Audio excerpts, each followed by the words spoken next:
Bonjour les amis, aujourd'hui la vidéo sera un peu plus longue que d'habitude, mais le sujet est d'importance et le mérite. Je vais vous raconter ma journée d'hier. J'étais au nouveau tribunal de Paris pour suivre le procès de Christine Tazin, avec qui je partage ma vie. Christine était accusée ni plus ni moins d'apologie du terrorisme par le collectif contre l'islamophobie en France, le CCIF, relayé par le parquet. La combine est simple. Vous accusez ceux qui veulent islamiser la France et vous dites qu'il faut lutter contre eux, et on vous accuse de terrorisme contre les terroristes et vous vous retrouvez au tribunal. Le sujet est d'importance parce que là, on n'est plus du tout dans l'incitation à la haine, etc., comme on a droit d'habitude, qui est condamné de 1 an de prison et de 45 000 € d'amende. On passe à autre chose. 7 ans de prison sont possibles et 75 000 € d'amende. Nous sommes devenus des petits joueurs à côté de Christine Tazin. Alors, qu'est-ce que c'est le collectif contre l'islamophobie en France, CCIF? Rien que l'énoncé est incompatible avec la Constitution française. L'islamophobie, c'est des termes des frères musulmans. C'est un mot qui est fait pour interdire toute critique de l'islam dans notre pays. C'est totalement compatible avec la logique des droits de l'homme en terre d'islam, signée au Caire en 1990, où l'article 22 précise que la liberté d'expression est possible, à condition qu'elle reste compatible avec les lois de la charia. En France, on a le droit d'être islamophobes, on a le droit d'être athéophobes, on a le droit d'être catholicophobes, on a le droit d'être anticommunistes, on a le droit d'être anticapitalistes. Cela fait partie d'une liberté d'expression que les islamistes veulent nous retirer, première chose. D'autre part, qu'est-ce que c'est que ce CCIF et quels sont ses liens avec les frères musulmans, dont je rappelle qu'ils sont considérés dans nombre de pays au monde comme une organisation terroriste? Céline Pina, militante socialiste, parlait de la proximité avec les frères musulmans et les indigènes de la République, dont nous savons que la présidente et porte-parole Ouria Boutelja est fréquemment accusée de propos racistes, y compris par Thomas Guénolé, membre des Insoumis. Gilles Kepel, universitaire émérite, parlait concernant le CCIF du fruit d'une stratégie de conquête pensée par les frères musulmans. Manuel Valls, qui ne fait pas partie des meilleurs amis de Riposte laïque, lui-même expliquait la nocivité du CCIF et sa proximité avec les frères musulmans, et hélas, il fut l'un des rares hommes politiques à avoir ce courage.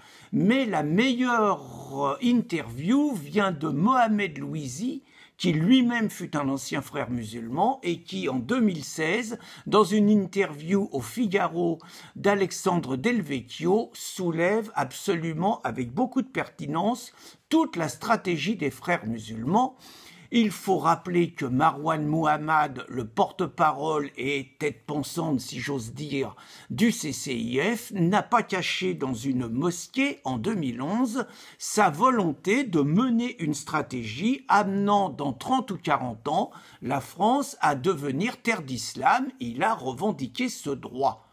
N'oublions pas que le CCIF se livre à ce que nous appelons un véritable djihad judiciaire, pour interdire justement toute critique quant à la stratégie menée par les islamistes, et qu'il a déjà mené devant les tribunaux des personnes honorables comme Georges Bensoussan, Éric Zemmour, Natacha Polony, Laurence Rossignol et, outre Christine Tazin, Pierre Cassan et Pascal Ilout, apostats de l'islam. N'oublions pas également que le CCIF, avec un tel palmarès, bénéficie du financement de l'État français, puisque reconnu association d'utilité publique, il bénéficie des 66% d'exonération fiscale, ce qui fait qu'à chaque fois que quelqu'un donne de l'argent au CCIF, c'est de l'argent qui ne va pas dans la poche de la France des Gilets jaunes. Et n'oublions pas également que les vaillants francs-maçons de l'Union des familles laïques ont réussi à obtenir la fin de cette exonération fiscale dont bénéficient certaines églises contre Civitas, les catholiques, mais qu'ils n'ont pas eu cette démarche contre le CCIF, montrant donc les priorités de certaines associations qui se disent laïques, qui se disent maçonniques et qui sont davantage préoccupées de lutter contre un catholicisme moribond que contre l'invasion qui est en train de se préparer et l'islamisation du pays. Christine Tazin, poursuivie par le CCIF pour apologie du terrorisme, c'est aussi grotesque que si Alain Soral poursuivait la LICRA pour antisémitisme. C'est aussi grotesque que si Marc Dutroux poursuivait la présidente d'une association de défense de la petite enfance pour apologie de la pédophilie. C'est aussi grotesque que si le président d'un abattoir où se pratiquent les égorgements rituels contre les animaux reprochait à Brigitte Bardot de se livrer à l'apologie de la cruauté contre les animaux. Et c'est pourtant cette plainte, ce signalement du CCIF au parquet qui a été instruit par le parquet et qui débouchait donc sur le procès auquel je devais assister hier. Nous sommes donc arrivés au tribunal, un monstre au niveau architecture, on se croirait plutôt dans un grand magasin que dans un tribunal. Et nous avons vu, j'ai fait une vidéo hier sur Marlène Schiappa et que j'ai intitulée « Suce au blanc » puisqu'elle trouvait qu'il y avait trop de blancs dans la haute administration. Nous pouvons dire que Marlène a été entendue en ce qui concerne la sécurité, puisque vous arrivez au tribunal, vous êtes fouillé, comme quoi vous allez prendre l'avion, et je peux vous dire que je n'ai pas vu un seul blanc. Il n'empêche que les personnes étaient très sympathiques, il n'y a aucun problème, mais il n'y a pas un seul blanc à ce moment-là. Tout comme au tribunal, je n'ai pas vu dans les 6 affaires auxquelles Christine devait répondre, dans les 6 affaires qui étaient traitées en même temps que le procès de Christine, je n'ai pas vu à la barre un seul Français d'origine européenne, à l'exception de Christine Tazin, car nous sommes dans un tribunal qui juge des violences et de l'apologie du terrorisme. Nous étions par ailleurs juste à côté de la salle où sont jugés en comparution immédiate tous les gilets jaunes, et donc la proximité était assez intéressante quand on sait l'ampleur de la répression contre ce mouvement, où nous en sommes à plus de 5000 arrestations, à plus de 200 gilets jaunes emprisonnés, et où le Premier ministre hier a annoncé une aggravation de la répression.